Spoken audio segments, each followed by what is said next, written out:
Hi, hello students. Welcome to Indian Tech Guru for you. Let us move on to the next topic in memory organization, the cache memory or caching memory.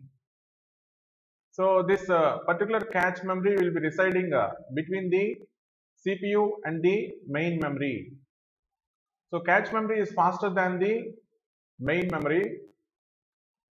Cache memory is faster than the main memory, and the cost of the cache memory is high compared to the main memory. So because cache memory is faster than the main memory, the CPU is going to fetch the instructions as well as data from the cache memory instead of the main memory because it is fastest.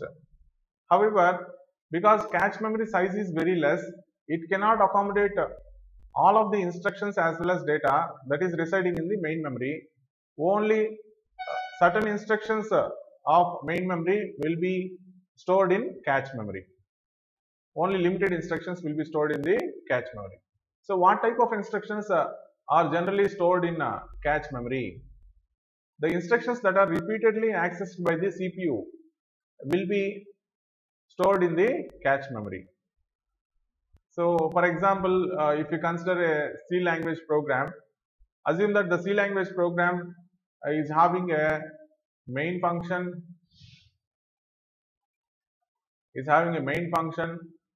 and function 1, function 2, function 3, and so on. Okay. So always the main program must be accessed several times by the CPU because the actual logic will be residing in the main program, and any of these functions, either function 1, function 2 or function 3, so need to be accessed occasionally. So that is why, because main program is continuously accessed by the CPU, the main program must be residing in the cache memory because it will be repeatedly asked by the CPU. So like that, whatever the instructions that are repeatedly asked, those will be stored in the cache memory. Similarly, if you consider a for loop, and a set of statements, these set of statements will be repeatedly asked by the CPU because these set of instructions are residing inside of a for loop. So that's why these instructions will be placed in the cache memory. So now you will get an understanding that whatever the instructions, whatever the data that is frequently asked by the CPU will be placed in the cache memory. So that because cache memory is faster than the main memory 5 to 10 times, so it will be accessing very fastly and performing the execution very fastly. However, as the size of the cache memory is very less compared to the main memory, for example, if main memory is of size 2 GB, the cache memory will be in MBs. Maybe it may be 8 MB. Okay, so 2 GB is very high and 8 MB is very low. That is why we cannot accommodate the entire content of the main memory into the cache memory. So that's why initially the CPU is going to check for a specific instruction or data inside of the cache memory. So if it is available, then it is called as a hit. If that particular data is not available, then it is called as a miss. So the ratio of the number of hits divided by the total CPU references to memory is called the hit ratio. So the hit ratio must be very high so that the cache memory will be utilized more, and the instructions will be fetched very fastly, and the CPU is going to execute very fastly. So that is the necessity of the cache memory. So initially the CPU is going to check for the instruction or data inside of the cache memory. If it is available, then it is called as a hit. If it is not available, then it is called as a miss. If a miss occurs, then the particular instruction or data will be brought to the CPU from the main memory, and one copy will be saved inside of the cache memory. And the ratio of the number of hits divided by the total CPU references to the memory is called as the hit ratio. The hit ratio must be very high so that more utilization of the cache memory will be done.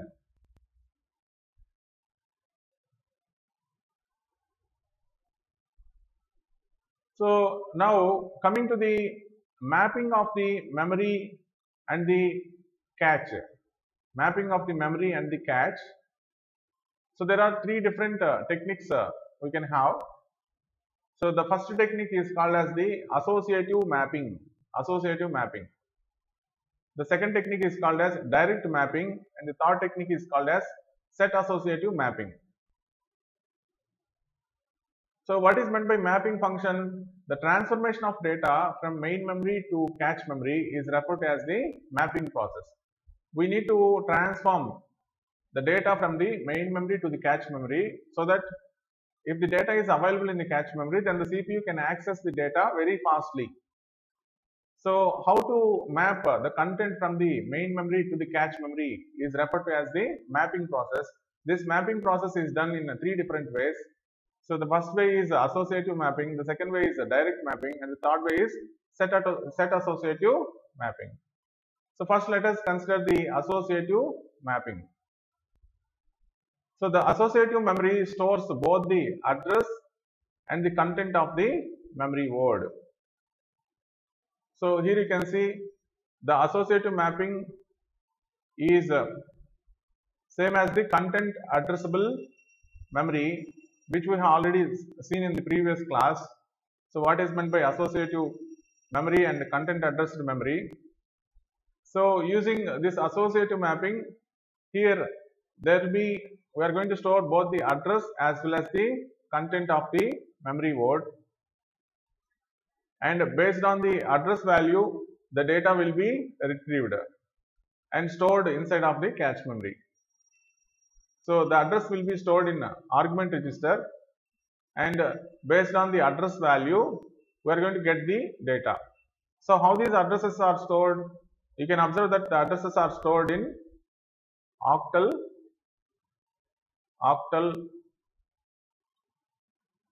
number system. Octal number system. Okay. So because address is consisting of 15 bits, octal number system needs 3 bits for each octal number. So 3 into 5, total 15 bits are there. So 5-bit address, 5-bit octal number will represent the address. So based on this address, we are going to fetch the data in case of the associative mapping. And the second technique is direct mapping. Direct mapping. In case of direct mapping, each memory block has only one place to load in the cache. Mapping table is made up of RAM, random access memory, instead of the content addressable memory. N-bit memory address consists of two parts. What are those? K bits of the indexed field and n minus k bits of tag field. That is, we are going to divide the address into two different fields. What are they? Index field and the tag field. So here index field will have 9 bits and the tag field will have 6 bits. So total 15 bits. So tag field will have n minus k bits, that is 15 minus 9, that is 6 bits are represented by the tag field. So here you can see that the main memory is represented using the octal number system, as well as the cache memory is represented using octal number system, and tag consists of 6 bits, so it is representing with 2 octal numbers. Index consists of 9 bits, which is going to be represented using 3 octal numbers. So how much is the main memory space? So 32K into 12 bits each, and the main memory address is going to occupy 15 bits, and data is going to occupy 12 bits. Similarly, coming to the cache memory, already we discussed that cache memory is very less compared to the main memory. There will be only 512 memory words of 12 bits size, and address needs 9 bits and data needs 12 bits. Let us see how the mapping is done. In case of the direct mapping, how the mapping is done. So here in this diagram you can see the mapping. So the memory address consists of 5 octal numbers, in which first 2 numbers represent the tag value and the next 3 bits represent the index value. Okay. So initially based on the index value, the search will be carried out for this specific data in the cache memory. So for example, so what is the index of this first memory address? 000 is the index. So it is going to search for the 000, and then it is going to search for the tag value. What is the tag value? 00 is the tag value. So in the index 000, in the tag 00, what is the data available? 1220 data is available. So the cache memory contains this particular data. Similarly, if you consider this particular address, so what is the index value? 777. 777 index value is there. So what is the tag value? 00. 00 tag is not available for this particular index. So this data is not available in the cache memory. So which data is available? This data is available. 777 is the index address and 02 is the tag value. 77702. So this data is available. So inside of the main memory, only 2 data values are available in the cache memory. What are they? So this one and this one. All the remaining data is not available in the cache memory. So whenever the CPU is requesting for this particular memory, then there will be a miss, and we need to bring this particular data to the cache memory. Here you can see how the operation is carried out. CPU initially generates a memory request with tag value and index value. Then it first checks whether the data is available in the cache memory. So access cache using the index value as we have seen previously, and find out the specific tag is available or not. So if there is a match, then hit will occur. So whenever there is a hit, then directly we are going to move the content of the cache, the content from the cache memory to the CPU registers. So if there is no match, then it is called as miss. So whenever a miss occurs, then what you need to do? So you need to move the data.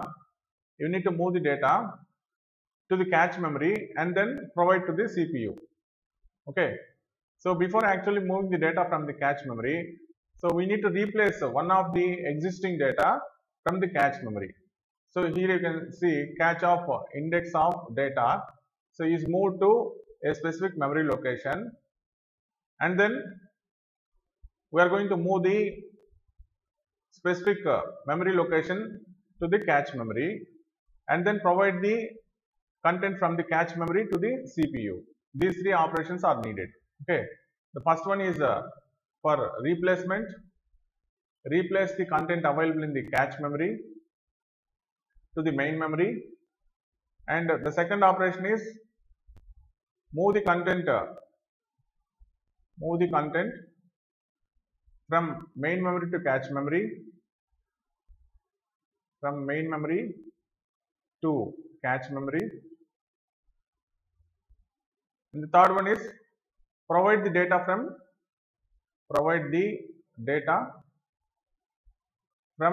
cache memory.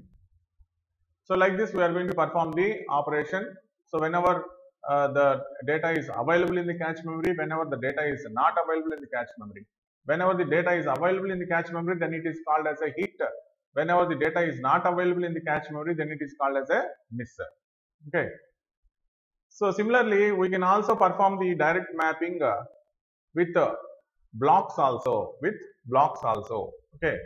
So now how we are going to provide with the blocks is the index value is further divided into a block as well as a word. word. Okay. So previously we were considering the index value, and accordingly we are going to search for a specific data. However, now initially we are going to search for the block value, and then search for the index value, and then search for the tag value, and then determine the data. Okay. So like this we are going to actually get the data. So there are several blocks available here, block 0, block 1, and up to block 63. Total 64 blocks are available. And in each of the block there will be 0000 to 007. There will be 8 different addresses, 8 different address locations. In each block, 8 different address locations, that is 8 words are stored. 8 words are stored. Here you can see from in block 0, from 000 to 007, 8 different data locations are saved. Okay.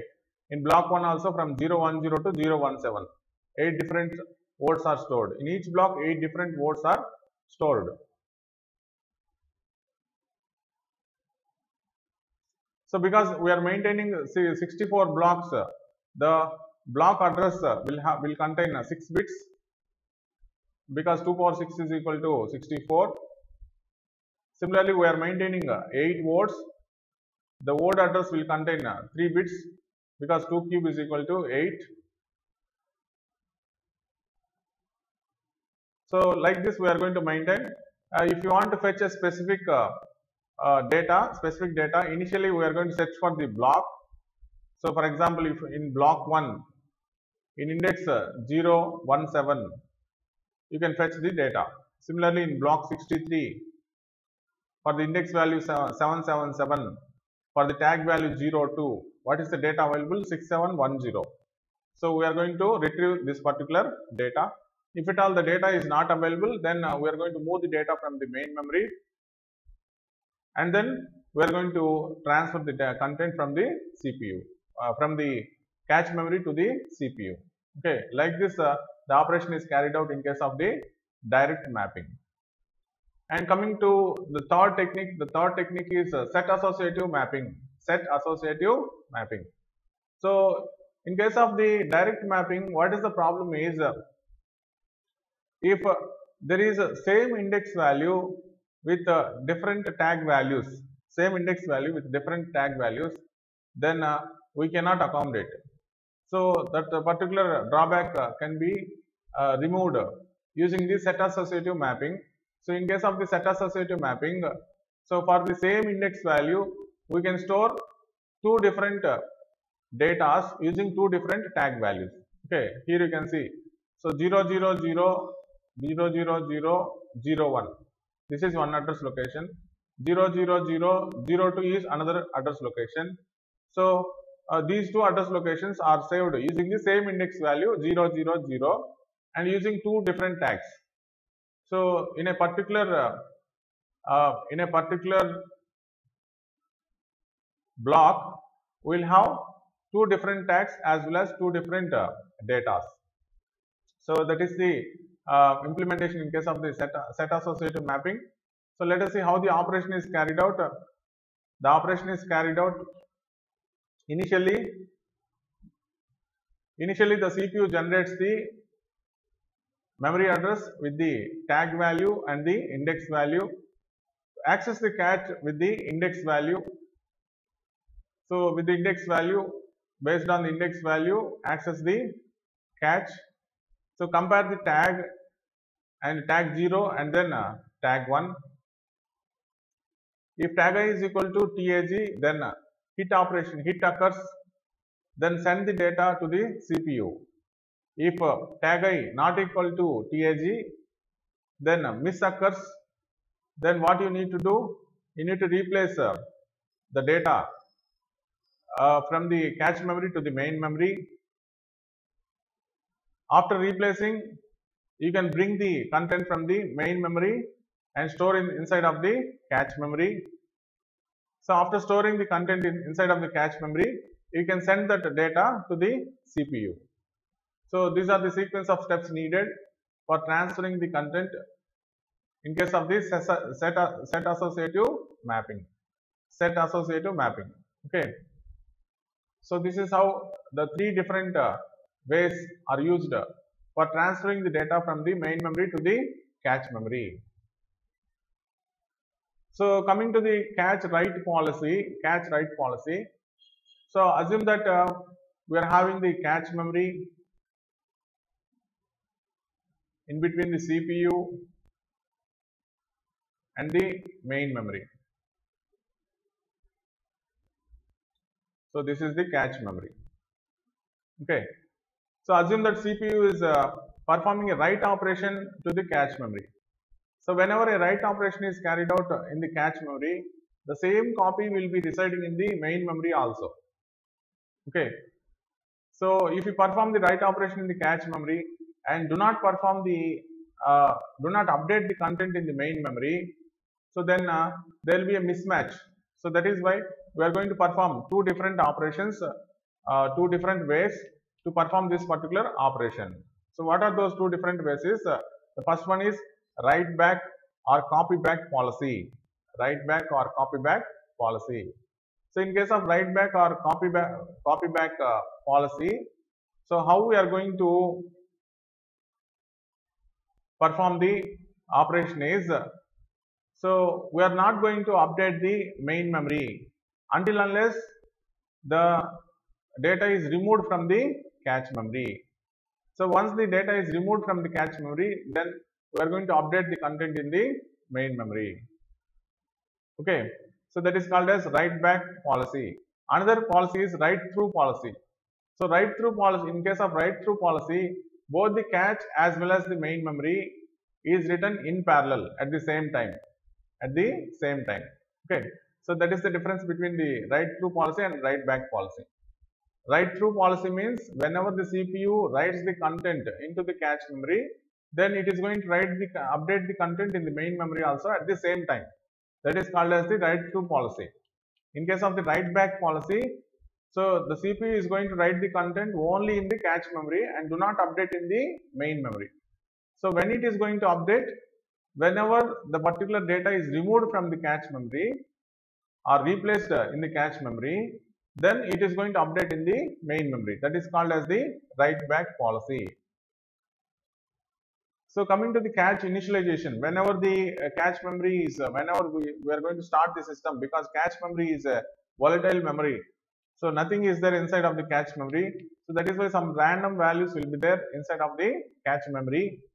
So initially what we are going to do is, we are going to clear all the valid bits to 0.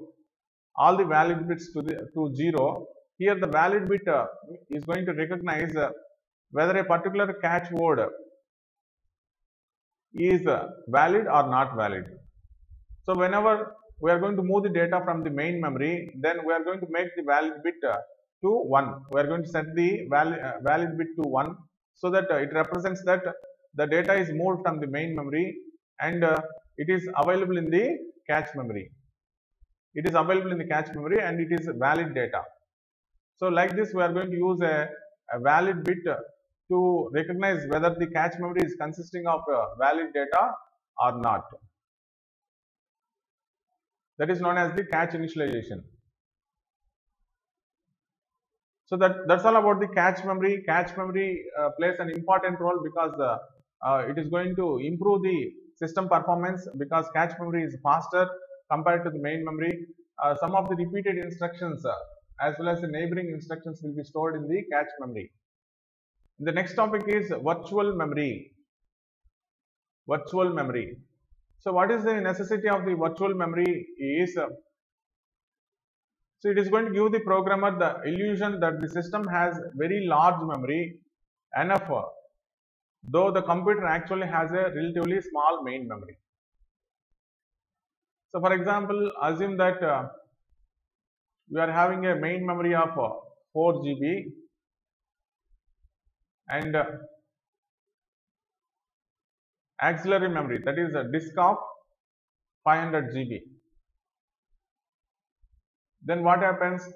Inside of the disk, using the 500 GB, you can store plenty of programs, huge number of programs. However, to execute these programs, definitely we need to move these programs to the main memory. So however, we cannot move plenty of programs because the size of the main memory is very less. The size of the main memory is very less. So that is the basic problem. That is why we are going to use the virtual memory concept. So in case of virtual memory concept, what we are going to do is, instead of moving the entire program to the main memory, we are going to move only part of the program. Only part of the program. For example, assume that the operating system, Windows operating system. So Windows operating system actually occupies around 3 to 4 GB. 3 to 4 GB. So if you move the Windows operating system entirely into the main memory, so the main memory will be filled with only with the operating system. Then what about the application programs, system programs? We cannot accommodate all those programs. So that is why instead of moving the entire Windows operating system, we are going to move only part of the operating system. Part of the operating system, which is required by the system. Okay. So which is known as generally the kernel, operating system kernel. Operating system kernel will be moved into the main memory, so which may occupy only very limited amount of space. However, the user has an illusion that the entire operating system is moved to the main memory and the entire operations of the operating system is being carried out. That is also true. So how it is possible? It is possible because of the virtual memory. So that is, we will be working with the logical address space. Logical address space, whereas the actual memory space will contain limited number of addresses, and these virtual or logical addresses will be mapped to the physical addresses dynamically during the execution process. Okay. So these virtual or logical addresses may map to the same physical address, so as per the requirement. That is why several virtual addresses may be generated which are going to map to the same physical address, so that the user has an illusion that he can access the entire physical memory. He can access the entire physical memory. That imagination is called as the virtual memory. Then how to map the virtual address space to the physical address space?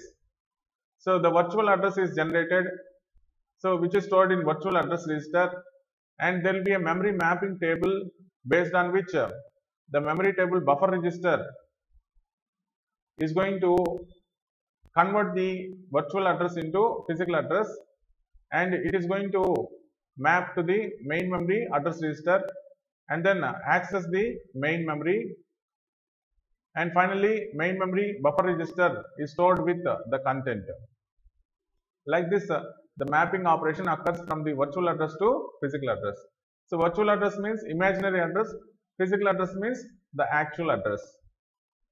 So like this, we can make an illusion to the user that there are plenty of addresses available, and literally the user can access the entire physical memory. So here you can see how the user is going to bifurcate the program in case of the virtual memory concept.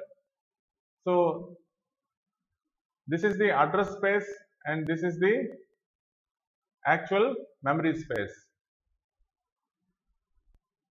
This is the address space which is imaginary, and this is actual memory space. For example, assume that a program 1 is there. Program 1 will contain data 1, data 1, 1, 1, data 1, 2, data 1, 1, data 1, 2, and program 2 contains the data 2, 1, something like that. Then now how we are going to manage is, for program 1 we are going to move only data 1, 1, which is at present needed. At present only we need data 1, 1. For example, assume that we are using MS Office. So MS Office contains plenty of application programs such as MS Word, Excel, PowerPoint, and so on. So at a time, a user may use only one of these programs. Then what we are going to do is, we are going to move only whatever the requirement of the program into the main memory. We are not going to move the remaining. For example, if the user is using only MS Word, then we are going to move only MS Word into the main memory. The remaining programs are not used. Similarly, in MS Word also, we are not going to use all the options. For example, in case of MS Word, there is an option known as mail merge, which is used very rarely. So that is not used most of the times. That is why if data 1 2 represents the mail merge, we are not going to move data 1 2 to the main memory. Only data 1 1 will be moved, which is essential. Okay, like this it occurs. We are going to map the address space to the memory space. Address space is logical space and memory space is the physical space. Like that, we are going to manage the relationship between the address and the memory space in a virtual memory system. So to implement in a better way, how we are going to manage is, we are going to convert the logical address space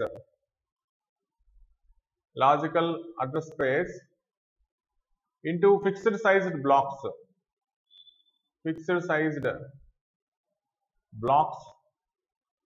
known as pages. Similarly, we are going to convert the physical address space into fixed size blocks known as blocks, or sometimes they are also known as frames. And we are going to map these pages into specific blocks. Okay, so this is the address space generated by the user. So this is the physical address space. Both page as well as block is going to occupy the same size. Both page as well as this block is going to occupy the same space. So we are going to map these pages into blocks. So how it is done, we will see in the next diagram. So here, how we are going to map, we are going to divide the entire virtual address into two different parts. The first part is known as the page number, the second part is known as the line number. So based on the page number, what is the page number here? 101 is the page number. So in 101, what is the main memory address register? So 01 is the main memory address register. So 101 is mapped to 01. So here we are going to map the 01, and the line number is same for the page number as well as the frame number. So we are going to move to the specific line number. Then this particular entire page will be residing in block 1. So because this 01 represents one value. Okay, one value. That is why this particular page will be residing in block 1. Similarly, where this particular page will be residing, here you can see in the page table, 001 is mapped to 11. 11 means block number 3. So this is stored in block number 3. And 010 is stored in 00. So block number 0. And 110 is stored in 10, block number 2. So like that, four pages are mapped into 4 different blocks. So what about the remaining pages? So if at all the remaining pages are asked by the CPU, then one of these blocks will be sent back to the main memory, and they will be mapped to this particular block.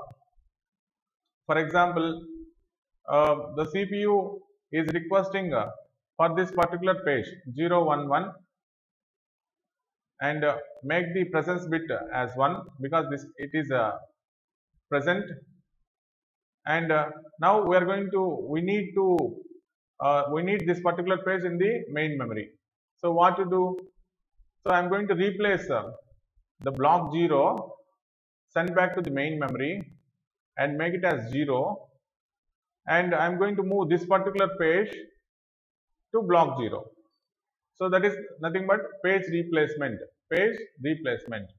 So we are going to replace the existing block and send back to the main memory and bring back the required page into the main memory. So like this the operation is carried out in case of the paging concept.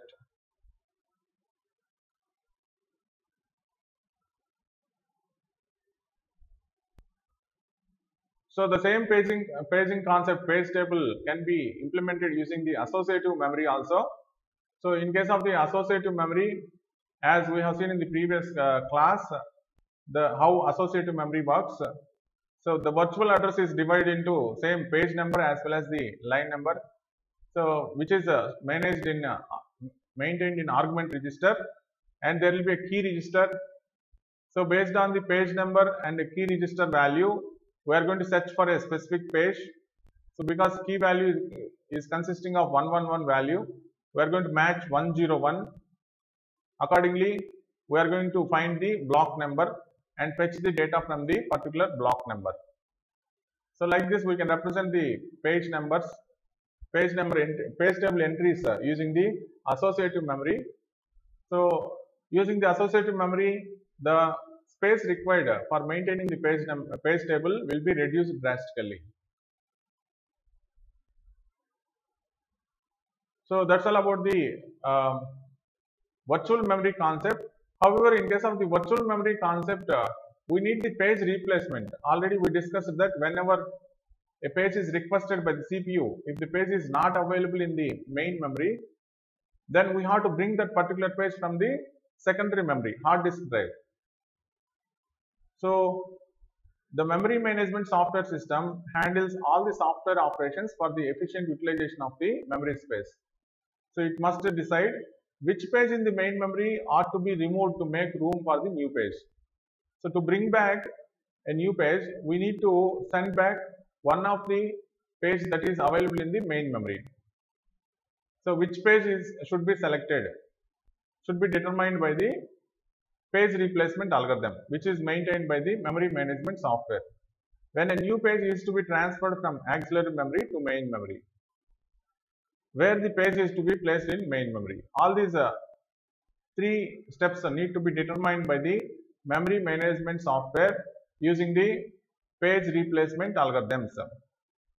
Page replacement algorithms. So there are basically three page replacement algorithms. It may use, the first one is a random page replacement algorithm. So you can select any specific random location, random page, and send it back to the main memory, send it back to the hard disk drive, and bring back the particular page requested by the CPU. That is first. The second one is FIFO. We can implement the FIFO page replacement algorithm. So that is replace the page which has been brought initially. So first in, first out. And the third page replacement algorithm, LRU. LRU is least recently used. Replace a page which is not used recently and bring back the new page to the least recently used page. So like this, these three algorithms, these three page replacement algorithms can be used to perform the page replacement.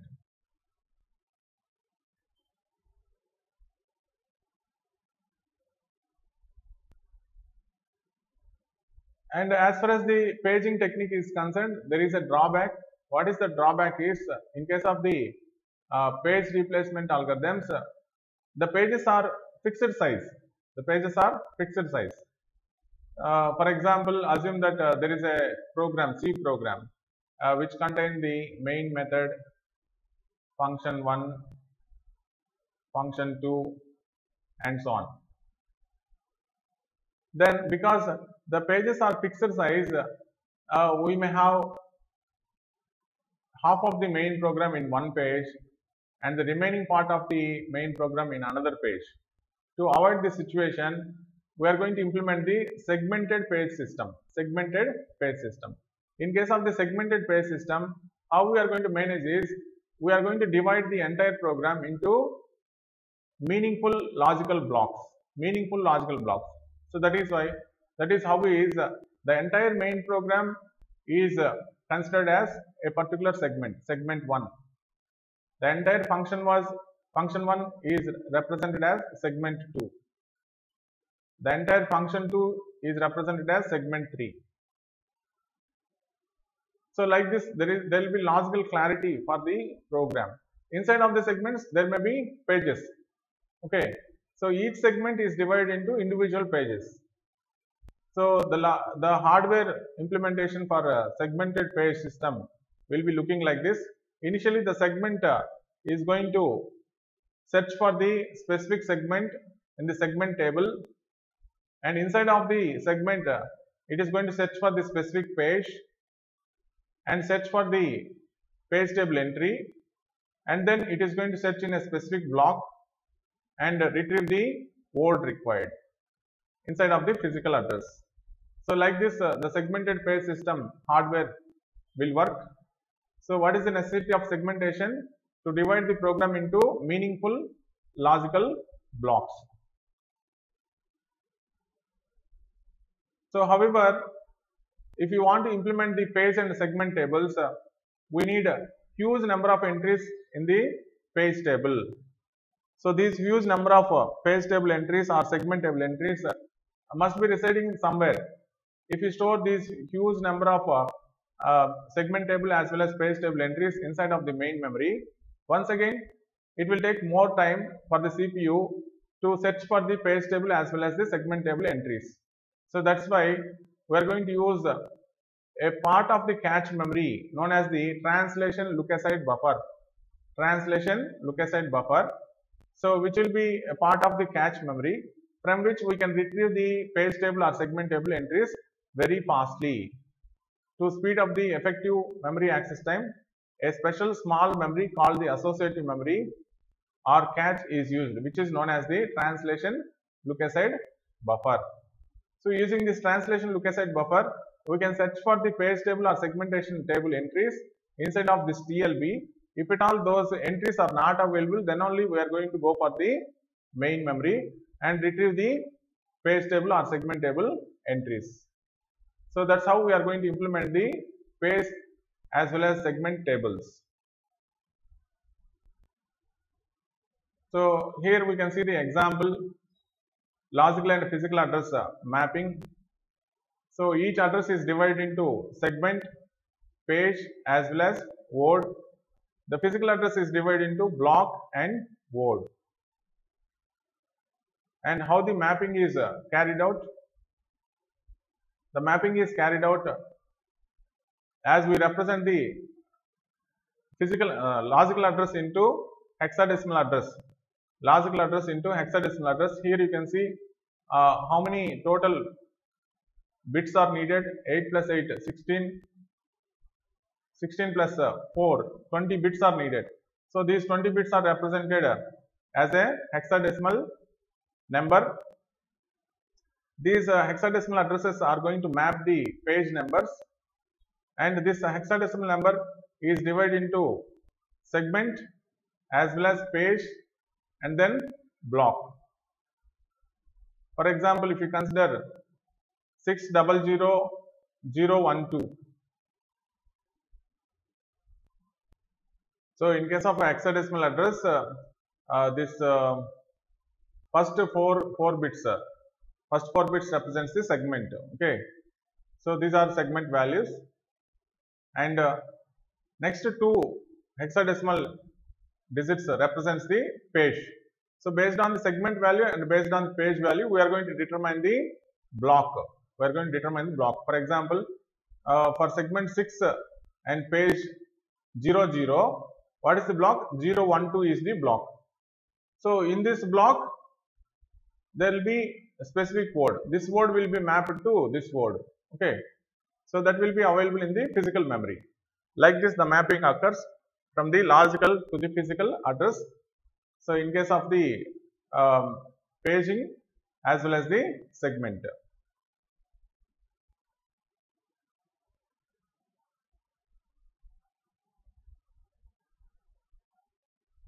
So in this diagram, you will have even a clear idea regarding the mapping of the segment to the page table.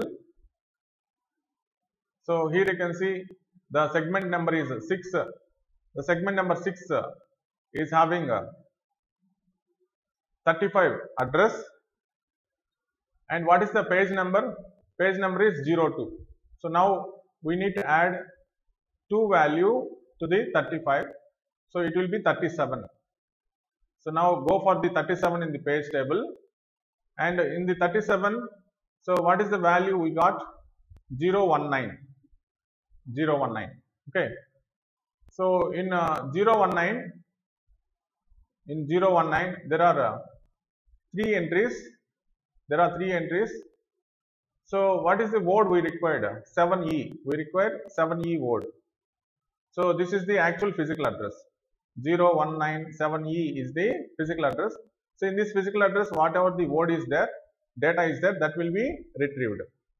So that will be retrieved and sent to the specific CPU register. Like that, we are going to map the segment as well as page table. Finally, coming to the memory protection, we need to protect the memory because there will be huge number of programs available in the system, such as the system programs, application programs, as well as the user programs. So huge number of different types of programs available. So to make sure that these programs do not actually access the other programs memory, there must be some protection. How we are going to protect? We are going to protect based on the typical segment descriptor. The typical segment descriptor will have the base address. In addition to base address, it will have the length as well as protection. So what is the length of the data, and what is the protection policy we are going to implement? The protection field in a segment descriptor specifies the access rights to a particular segment. So what are the access rights to a particular segment? There are basically 4 different types of access rights. The first access right is full read and write privileges. Full read and write privileges. Okay. So that is we can have the full access to the particular segment. We can perform the read operation. We can perform the write operation. So whereas the second access right is read only. So we cannot write the content. However, we can only read the content. For example, if we consider a PDF file, we can only read the content. We cannot write the content. So another one is execute only. Execute only. So for example, if we consider an installation file, which will be in the exe format, we can only install. We can only execute that particular program. We cannot open and see what is the code inside of that particular program. So we cannot read the content also, content of that particular program also. Just we can install the particular program. And finally, system only. System only is the operating system program execution. So we cannot see the operating system programs which are stored inside of the computer system. So they will be directly managed by the operating system only, and they are called as the system programs. So this is the highest level of security. Okay. So this is the highest level of security, system only, and the next level is execute only, next level is read only, and very low security is full read and write privileges. So like this, we are going to provide a security for the segments. Accordingly, we are going to provide the protection for the entire system. So this is about all the remaining concepts in the 5th unit second chapter. So with this, we have successfully completed the entire syllabus of the computer architecture and organization. Hope you understand the logic. That's all for now.